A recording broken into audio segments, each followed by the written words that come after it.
success stories in the world are all stories of great failures, but it was their ability to bounce back in tough times that makes them successful. All these success stories in the world are all stories of great failures, but it was their ability to bounce back in tough times that makes them successful. You don't lead your life, sir. Your patterns are leading your life. You don't take your decision, sir. Your patterns are influencing your decision. आपको motivation कहां से आएगा? Real source of motivation क्या होता है?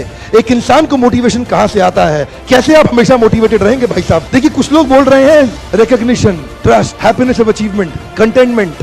कुछ लोग बोल रहे हैं सक्सेस, कुछ लोग बोल रहे हैं money. If money was the motivation, then the organization which were giving highest salary should have had zero employee turnover, but even there people are leaving. Money is not the highest motivation. If success is your motivation, जब तक success आएगा आप motivated हैं, जिस दिन success चला गया आपका motivation भी चला गया. Motivation should not be outside in, it should be inside out. It should not be outside in, it should be inside out. जब भी motivation external sources पे depend करता है, आप इतिहास नहीं रच पाएंगे. क्योंकि आपसे सोर्स छीन लिया, आपका मोटिवेशन चला गया. असली सोर्स मोटिवेशन का होता है बिलीफ सिस्टम. आदिवासी महिलाएं थाईलैंड की, they are piercing their body with a bamboo stick. UN says it is torture, but they are saying no, my lord is getting pleased and I am getting purified. It is their belief system. Eastern India, the ladies are carrying Durga lamination, walking on the firewalk, burning coal.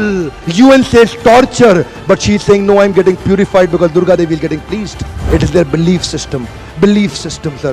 कोई दर्द नहीं हो रहा. You know, there are some terrorists in the names of pleasing the Lord. They are killing the small kids. You and I can't do it. They are doing it comfortably because belief system. If I do that, my God will get pleased. Belief system. Belief system आदमी को कुछ भी कराने को तैयार कर देता है, कुछ भी करवाने को तैयार हो जाता है. मंडेला 34 साल जेल में बैठे रहे. Belief system. No salary given, sir. Belief system. Lincoln, Gandhi, Mandela, Teresa, anybody in the world, they have had powerful belief system. छोटे हाथी का बच्चा बड़ा शैतान होता है. उसको चेन से महावत बांध देता है, वो चेन तोड़ने की कोशिश करता है, बहुत तोड़ने की कोशिश करता है, उसके घाव हो जाता है, खून निकल आता है. चेन तोड़ पाता है? Yes no? नहीं तोड़ पाता. धीरे धीरे हाथी का बच्चा बड़ा होता है, विशाल हाथी बन जाता है. अब उसको जूट की रस्सी से बांध दिया, बांस की बल्ली के साथ खड़ा कर दिया. पेड़ नहीं साहब, पांव भी खींचेगा ना तो बल्ली बाहर आ जाएगी, लेकिन वो रस्सी को तोड़ पाता है? Yes no? It is their belief system. आज डॉक्टर्स इसका इस्तेमाल कर रहे हैं. बोलते हैं भैया राम जी ये दवाई खा लो, 2 दिन में एकदम ठीक हो जाओगे. ये तुम्हारे लिए अमेरिका से मंगाई दवाई है, 2 दिन में ठीक हो जाओगे. राम सोचते हैं अच्छा ऐसा, दवाई खाते हैं, कहते हैं अब तो ठीक होने वाला हूं और 2 दिन में ठीक भी हो जाते हैं. वो दवाई थी? नहीं, वो दवाई नहीं थी, वो एक खोखली गोली थी. इसको बोलते हैं placebo effect. It is their belief system. ये माइंड इतना पावरफुल है ना, इस माइंड की मदद से ये आदमी, it can break you, it can make you. You can become strongly mental or you can become mentally strong. You can have a hopeless end or you can have an endless hope.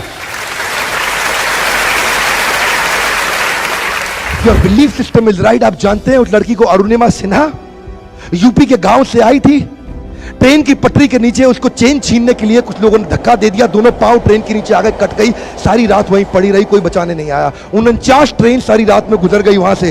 एक train इधर, एक train इधर, एक train इधर, एक train इधर, बीच में पड़ी रही पटरियों में, जंगल के बीच में. कोई नहीं था. कीड़े चाट रहे थे उसके पांव को कटे हुए, चूहे खा रहे थे उसकी स्किन और हड्डियों को. कोई नहीं आया. सुबह हुई, दिल्ली अस्पताल में लेके आ गया उसको, और वहां पे आने के बाद जब उसको पता चला मल्टीपल फ्रैक्चर उसकी पीठ में आ गए, पांव खत्म हो चुका है, सारी जिंदगी के लिए अपाहिज हो गई है, प्रोस्ट्रेटेड लेग्स के साथ उसको चलना पड़ेगा. वहां बैठ के क्या बोली? अगर भगवान तूने मुझे बचाया तो जरूर इतिहास रचने के लिए अब तो मैं एवरेस्ट क्लाइंब करूंगी, अब मैं एवरेस्ट क्लाइंबर बनूंगी.